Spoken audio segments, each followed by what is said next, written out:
బాబు గారికి చాలా పెద్ద పరీక్ష. మొదటి నుంచి పవన్ కళ్యాణ్ గారు ముందే చాలా సార్లు అన్నారు సీట్లు తక్కువ 1/3 మనం వచ్చామంటే 1/3 పెద్దారు.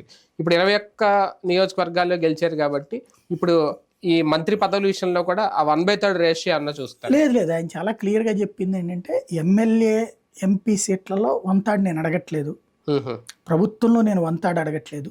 గెలిచిన తర్వాత ముందు మనం మన గెలుపుకి ఎంత అవకాశం ఉందో అన్నీ తీసుకుందాం, అన్ని గెలుద్దాం. తద్వారా మీరు ఎంత స్ట్రైక్ రేట్ తెస్తే 70 తెస్తారా, 80 తెస్తారా, 90 తెస్తారా, దాని ద్వారా నా బార్గెనింగ్ కెపాసిటీ పెరుగుతుంది.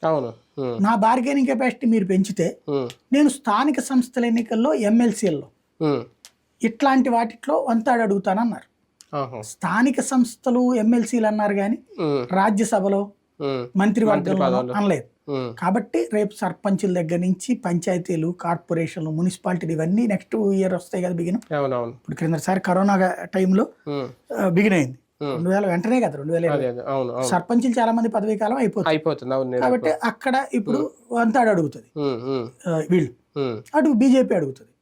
అప్పుడు 60-40 రేషియోనా 65-35 రేషియోలోనో చూసుకోవాలి. వంతాడంటే 33% ఇవ్వాలి జనసేనకి. అప్పుడు బీజేపీకి ఎంత ఇస్తారు? కిందసారి సీట్లు ఇచ్చింది 10, అంటే 17 175లో 10 అంటే ఎంత వచ్చింది?